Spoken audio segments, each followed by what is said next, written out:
അവർ കണ്ണീരോടെ ചോദിക്കും, നബിയെ, കുടുംബം കൊണ്ട് ഞങ്ങളെ അള്ളാഹു അപമാനിക്കുമോ? മക്കളെ കൊണ്ട് അള്ളാഹു ഞങ്ങളെ അപമാനിക്കുമോ? ബന്ധങ്ങളെ കൊണ്ട് പടച്ച റബ്ബ് ഞങ്ങളെ അപമാനിക്കുമോ നബിയെ?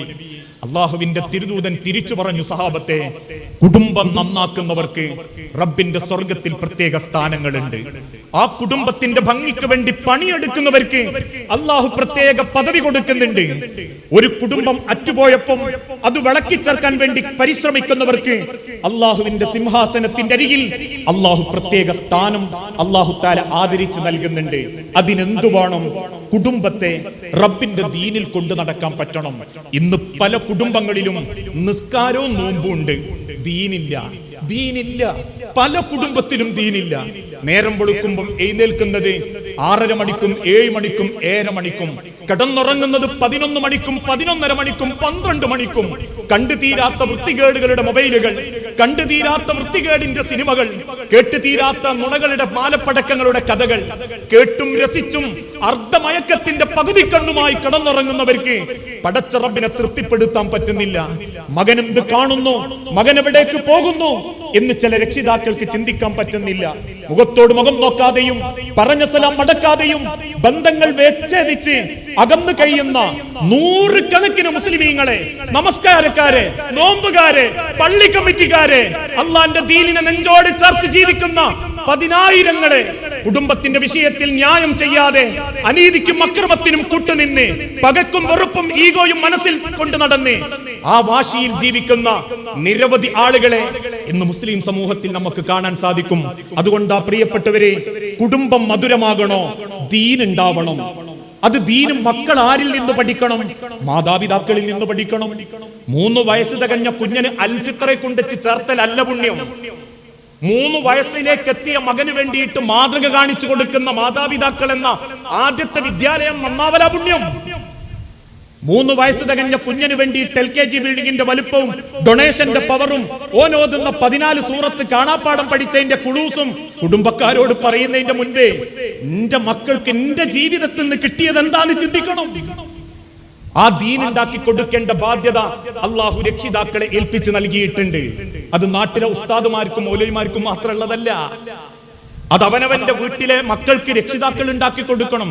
കുടുംബത്തിൽ ദീനുണ്ടെങ്കിലുള്ള ഗുണം എന്താണെന്നറിയോ? എല്ലാ കാര്യങ്ങളും ഭംഗിയിൽ മുന്നോട്ട് പോകുന്നത് കാണാൻ സാധിക്കും. അതും എങ്ങനത്തെ ദീന്? ആളുകൾ ഇന്ന് കാണിക്കുന്ന പ്രകടനപരതയുടെ ദീനല്ല. ഞാനിത് പറയുമ്പോ നിങ്ങൾക്ക് എന്നോട് ദേഷ്യം തോന്നണ്ട. ചില ഭാര്യമാരൊക്കെ ഫോൺ വിളിച്ചിട്ട് പറയും, പുയ്യാപ്ല നല്ല ദീന. ഞാൻ പറയും, എന്നിട്ട് എന്താ പ്രശ്നം? ദീനേ ഉള്ളൂ, സ്വഭാവമല്ല. മുക്കത്താ ദേഷ്യം. ഒന്ന് കഴിഞ്ഞാൽ രണ്ടാമത്തേന് ചാടിക്കടിക്കാൻ വരും. ആള് നല്ല ദീന. ചില ഭാര്യമാര് ഭർത്താക്കന്മാരെ പറ്റിയിട്ടും ഭർത്താക്കന്മാര് ഭാര്യമാരെ പറ്റിയിട്ടും പറയാറുണ്ട്, കുടുംബത്തിന് ദീന് എന്ന് പറഞ്ഞാൽ ശ്വാസം മുട്ടി ജീവിക്കണം എന്നല്ല. അള്ളാഹുവിന്റെ തിരുദൂതൻ ദീനുള്ള പ്രവാചകൻ ഓട്ടമത്സരം നടത്തിയിട്ടുണ്ട്. അള്ളാഹുവിന്റെ റസൂല് തമാശ പറഞ്ഞിട്ടുണ്ട്, ഭാര്യമാരോടൊപ്പം കൊഞ്ചിയിട്ടുണ്ട്, മക്കളോടൊപ്പം ആന കളിച്ചിട്ടുണ്ട്, പേരക്കുട്ടികളോടൊപ്പം ആന കളിച്ചിട്ടുണ്ട്, ഫാത്തിമ ബീവിനെ കെട്ടിപ്പിടിച്ച് ചേർത്ത് നിർത്തി ചുംബിച്ചിട്ടുണ്ട്, സൈനബ റളിയല്ലാഹു തആല അൻഹാനെ ഇടക്കിടക്ക് സന്ദർശിച്ചിട്ടുണ്ട്. ദീനിന്റെ പേര് പറഞ്ഞിട്ട് കുടുംബം നോക്കാതെ ജീവിക്കലല്ല ദീന്.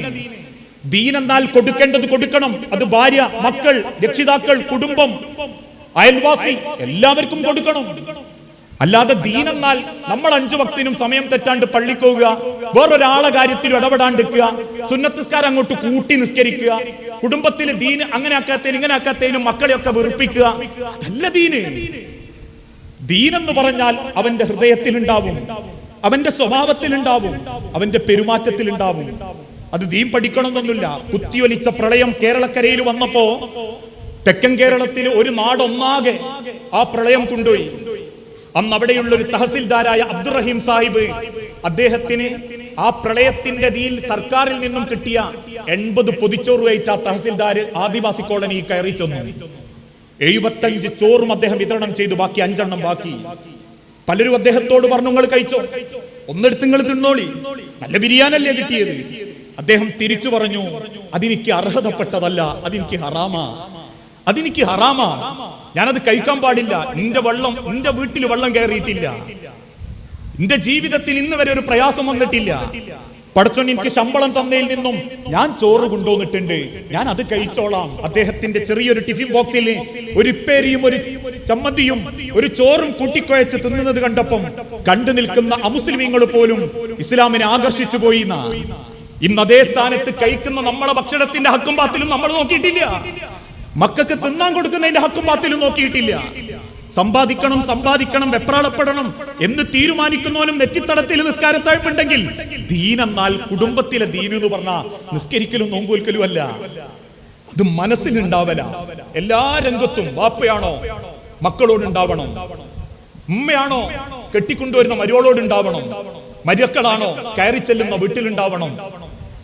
അറബി കോളേജ് പഠിച്ചാൽ മാത്രം പോരാ, അത് സ്വഭാവത്തിൽ ഉണ്ടാവണം. അതുകൊണ്ടാ അള്ളാഹുവിന്റെ പ്രവാചകൻ സല്ലല്ലാഹു അലൈഹി വസല്ലമന്റെ കാലഘട്ടത്തിൽ അവര് ദീനിനായിരുന്നു ഏറ്റവും പ്രാധാന്യം കൊടുത്ത്. കാരണം ദീന് കുടുംബത്തിലുണ്ടെങ്കിൽ അങ്ങേയറ്റം സമാധാനവും സന്തോഷവും കിട്ടും, ഏറ്റവും സംതൃപ്തിയോടെ ജീവിക്കാനും പറ്റും. ചിലപ്പോഴൊക്കെ കുടുംബത്തിന്റെ വിഷയങ്ങൾ ഇങ്ങനെ ചർച്ച ഉണ്ടാവുമ്പോ ആ മധ്യസ്ഥൊക്കെ വെക്കുന്നതിന്റെ സമയത്ത് രണ്ടു കൂട്ടരും ഒരു കൂട്ടരെ പുറത്തു നിർത്തി പെണ്ണിന്റെ കൂട്ടരോട് ഇങ്ങനെ സംസാരിക്കുമ്പോൾ വാപ്പാരോട് നമ്മൾ ചോദിക്കലുണ്ട്, ചിലപ്പോ ഇവിടെയുള്ള ആളുകളും ചോദിക്കലുണ്ടാകും മധ്യസ്ഥത്തിന്റെ സമയത്തൊക്കെ, പിയാപ്പിളക്ക് എങ്ങനെ ദീനുണ്ടോ, ദീനുള്ള കൂട്ടരാണോ പിയാപ്പിളന്റെ ആൾക്കാര്? ചില വാപ്പാര് ഒരു പുച്ചച്ചിരി ചിരിച്ചിട്ട് പറയും, എന്ത് ദീന്, ഓൽക്കെന്ത് ദീന്? ഇതൊക്കെ കല്യാണത്തിന്റെ മുൻപ് ആലോചിച്ചൂടായിരുന്നോ? അന്ന് തറവാടാ മുഖ്യം, അത് വേണ്ടാന്ന് ഇസ്ലാം പറഞ്ഞിട്ടില്ല. പക്ഷെ അതിന്റെ മേലെ ദീനുണ്ടെങ്കിൽ തറവാടിന്റെ പോരിശ അത് സ്വഭാവത്തിലും പെരുമാറ്റത്തിലും കാണിക്കൂല. പണം അത് വേണ്ടാന്ന് ഇസ്ലാം പറഞ്ഞിട്ടില്ല. ദീനുള്ളവന് പണം ഉണ്ടെങ്കിലും ഇല്ലെങ്കിലും ബന്ധങ്ങൾക്ക് വില ഉണ്ടാകും. അതുകൊണ്ടാ മഹാനായ റസൂലുള്ളാഹി സല്ലല്ലാഹു അലൈഹി വസല്ലമന്റെ മകള് പ്രിയപ്പെട്ട ഫാത്തിമ ബീവി, നമ്മളൊക്കെ പറയുന്ന കരളിന്റെ കഷണം ഫാത്തിമ റളിയല്ലാഹു തആല അൻഹാക്ക് കല്യാണപ്രായമായി. ആലോചനകൾ പലതും റസൂലുള്ളാന്റെ അരികിലെത്തി. പല ആളുകളുമായിട്ടുള്ള കല്യാണാലോചനകൾ മുറുകാനും തുടങ്ങി. ഫാത്തിമ ബീവിയുടെ സൗന്ദര്യവും ആ കുലീനതയും കണ്ട് ചോദിക്കുന്ന മഹർ കൊടുക്കാൻ അന്യദേശത്തുള്ള പണക്കാരായ പലരും മദീനയിൽ പ്രവാചകൻ സല്ലല്ലാഹു അലൈഹി വസല്ലമന്റെ വീട്ടിൽ വരാൻ തുടങ്ങി. ആ വിവരമറിഞ്ഞ അലി റളിയല്ലാഹു അൻഹു മദീനത്തെ പള്ളിയിലിരുന്ന് കണ്ണു നിറയാൻ തുടങ്ങി. കണ്ണു നിറഞ്ഞിരിക്കുന്ന അലി റളിയല്ലാഹു അൻഹുവിന്റെ അരികിൽ ചെന്ന് അബൂബക്കർ സിദ്ദീഖ് റളിയല്ലാഹു അൻഹു ചോദിച്ചു, അലി എന്തേ സങ്കടം? അലി റളിയല്ലാഹു അൻഹു തിരിച്ചു പറഞ്ഞു, അബൂബക്കർ, ഫാത്തിമ ബീവിക്ക് ആലോചനകൾ വരുന്നുണ്ട്, അതിനെന്താ അലി താങ്കൾക്ക്? പ്രവാചകന്റെ ആ പ്രിയപ്പെട്ട സ്വഹാബി തിരിച്ചു പറഞ്ഞു, അബൂബക്കർ, ഫാത്തിമയെ എനിക്ക് വിവാഹം കഴിച്ചാൽ കൊള്ളാമെന്നുണ്ട്. ഉടനെ അബൂബക്കർ റളിയല്ലാഹു അൻഹു തിരിച്ചു ചോദിച്ചു, അലി എന്തുകൊണ്ടാ താങ്കൾ ഫാത്തിമയെ മോഹിക്കുന്നത്?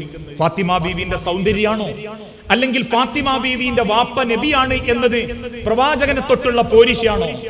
അലി ഇബ്നു അബീ ത്വാലിബ് റളിയല്ലാഹു അൻഹു തിരിച്ചു പറഞ്ഞു, അല്ല അബൂബക്കർ, ഫാത്തിമ ബീവിയെ പോലെ പടച്ചോനെ പേടിയുള്ള ഒരു പെണ്ണിന്റെ കൂടെണ്ടെങ്കിൽ ഞാൻ പടച്ച റബ്ബിന്റെ സ്വർഗം ഏറ്റവും വേഗം നേടിയെടുക്കും. അബൂബക്കർ, ഫാത്തിമ ബീവിയെ പോലെയുള്ള ഒരു ദീനുള്ള പെണ്ണിന്റെ കൂടെണ്ടെങ്കിൽ എനിക്ക് അല്ലാഹുവിന്റെ സ്വർഗത്തിൽ ഒരിക്കലും വൈകി കയറേണ്ടി വരൂല, ഞാൻ വേഗം സ്വർഗത്തിലെത്തും.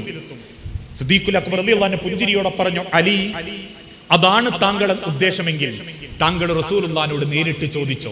പക്ഷെ അലി ഇബ്നു അബീ ത്വാലിബിന് ചോദിക്കാൻ ഒരു മടി. കാരണം അള്ളാഹുവിന്റെ പ്രവാചകൻ സല്ലല്ലാഹു അലൈഹി വസല്ലമയാ അലി റളിയല്ലാഹു അൻഹുവിനെ സംരക്ഷിക്കുന്നത്. അബൂ ത്വാലിബ് മരണപ്പെട്ടതിന് ശേഷം അബൂ ത്വാലിബിന്റെ മകൻ അലി റളിയല്ലാഹു അൻഹുവിനെ പലപ്പോഴും നബി സല്ലല്ലാഹു അലൈഹി വസല്ലമയാ സംരക്ഷിച്ച് പരിപാലിച്ച്. അതുകൊണ്ട് അലി ഇബ്നു അബീ ത്വാലിബിന് ഒരു സങ്കടം, ഞാൻ ചോദിച്ച റസൂലുള്ളാഹിക്ക് അത് ഇഷ്ടാവുമോ എന്ന്. പക്ഷേ പിന്നീട് ചരിത്രം പറയുന്നുണ്ട്, അള്ളാഹുവിന്റെ റസൂലിനും അലി റളിയല്ലാഹു അൻഹുവിനെ വലിയ ഇഷ്ടായിരുന്നു. ഫാത്തിമ ബീവിയെ അലിക്ക് കെട്ടിച്ചു കൊടുക്കണമെന്ന് റസൂലുള്ളാഹിക്ക് ആഗ്രഹമുണ്ട്. പക്ഷേ അലിയോട് ആ ആവശ്യം പറഞ്ഞാൽ അലി റളിയല്ലാഹു അൻഹു തെറ്റിദ്ധരിക്കുവോ?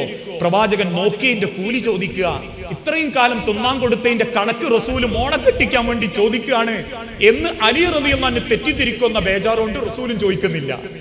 അവസാനം പിറ്റേന്ന് സുബ്ഹി നിസ്കരിച്ച് ഇറങ്ങി നടക്കുന്ന നബി സല്ലല്ലാഹു അലൈഹി വസല്ലമയുടെ മുൻപിലേക്ക് അലി റളിയല്ലാഹു അൻഹു കയറി നിന്നു. റസൂല് ചോദിച്ചു, എന്തേ അലി? ഒന്നുമില്ല നബിയെ. എന്തോ ഉണ്ട് അലി, പറ, താങ്കൾക്ക് എന്താ വേണ്ടത്? അലി റളിയല്ലാഹു അൻഹു തിരിച്ചു പറഞ്ഞു, നബിയെ, ചോദ്യം അവിവേകമാണെങ്കിൽ താങ്കൾ എന്നോട് പൊറുക്കണം, അല്ല എനിക്കതിന് അർഹതയുണ്ടെങ്കിൽ അത് താങ്കൾ അംഗീകരിച്ച് നൽകണം. എന്താ അലി കാരണം? ഫാത്തിമയെ ഞാൻ കെട്ടിക്കോളാം റസൂലേ. അള്ളാഹുവിന്റെ പ്രവാചകൻ കുറച്ചു നേരത്തേക്ക് അങ്ങ് മിണ്ടാതായി പോയി. ആ സമയത്തെ പറ്റി പിന്നീട് അള്ളാന്റെ റസൂലുള്ള പറയുന്നുണ്ട്, നിന്റെ മനസ്സ് കണ്ടിട്ടാണോ റബ്ബ് അത് തീരുമാനം എടുത്തത് എന്ന് ഞാൻ ചിന്തിച്ചു പോയി. ആ സന്തോഷത്തിൽ പ്രവാചകൻ നിശബ്ദനായി പോയപ്പോ കേട്ടു നിൽക്കുന്ന സഹാബാക്കളും പറഞ്ഞ അലി ഇബ്നു അബീ ത്വാലിബ് റളിയല്ലാഹു അൻഹു കരുതി അള്ളാന്റെ റസൂൽ അത് ഇഷ്ടായിട്ടില്ല എന്ന്.